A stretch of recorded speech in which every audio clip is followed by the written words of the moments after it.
So this one all happened one weekend when my wife and I were teaching at a marriage retreat in Galena, Illinois. Now Galena is about 3 hours west of Chicago, so the plan was after the retreat we would drive 3 hours, get a good night's sleep, but we needed to be in Wisconsin first thing in the morning, so we had to get up early.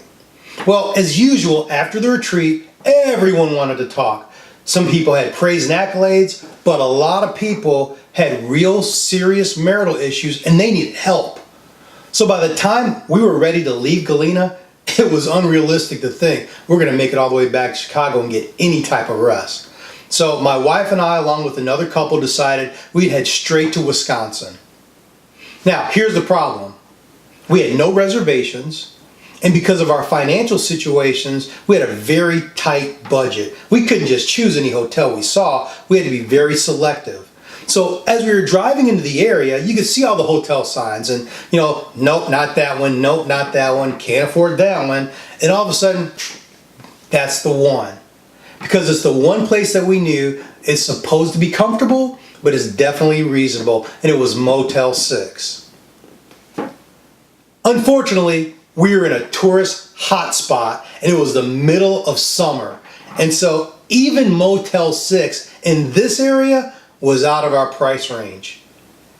But as I'm talking to the lady at the front desk, my associate, he's out talking to just kind of everyone who works at the hotel.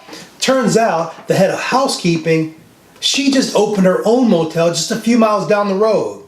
Called her, she has vacancies, so we headed right over. Now, let me give you a time frame on this.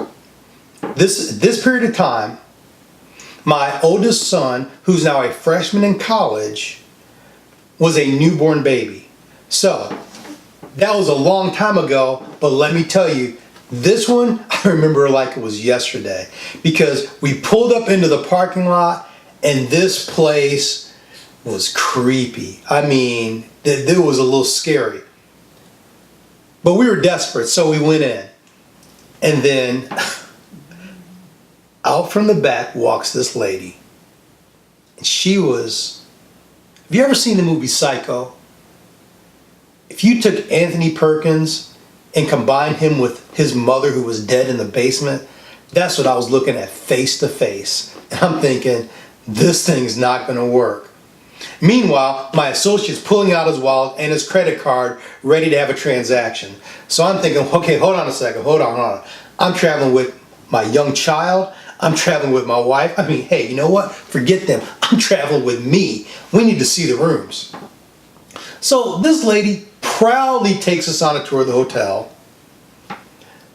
And as she's showing us the room, it was really outdated. It was clean because she's a housekeeper, but it was beyond questionable. And something just seemed like it was always missing. I couldn't put my finger on it until the end of the tour, and I remember looking at the lady and saying, well, wait a second, are there telephones in the room? And she looked at me with these beady little eyes and said, honey, this ain't the Motel 6.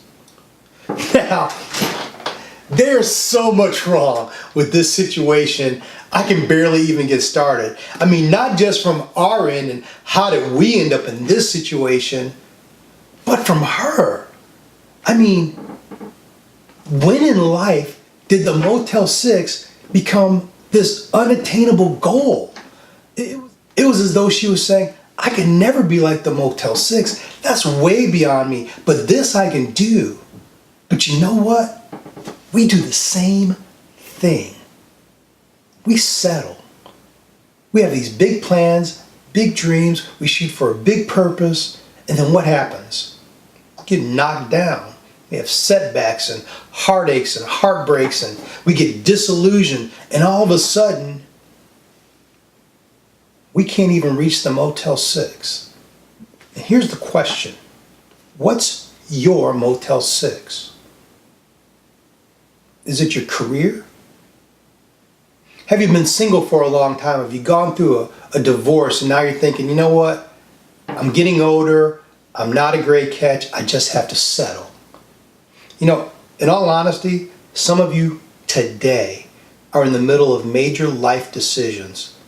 And unfortunately, you're not going to make this decision based on your potential, you're going to make it based on your view of the Motel 6.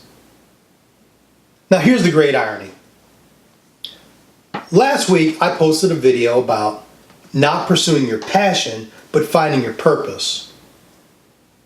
And then I watched the video, and honestly, I had to go back and reevaluate my own life afterwards. Because as much as I'm pursuing what I love, and I believe I'm on the path to my purpose, there's a small part of me that said, you know, when I started off speaking, I really wanted to transform lives. I wanted to change people at their core. But I had people who I really respected in this business tell me, you know, that's not where the money is. What you need to do is you need to do these other things. Now, don't get me wrong. I'm passionate about changing the workplace and the environment that's within it, because people spend the majority of their time there. And if they're not happy and fulfilled at work, it's going to bleed over into the rest of their lives. But I also know part of my purpose is to change people at the core. And I had almost forgotten it until I did this video. And I looked at the responses and the comments, and people sent me little messages, and it confirmed, you know what, as much as I need to do those other things, I can't neglect this, because somehow changing people had become my Motel 6. So what's your Motel 6? And what are you going to do about it today? Because you have to do something about it today. It doesn't have to be big, but you have to do something. Because you know what? You can't change the past, but you can change your future. But you have to start today.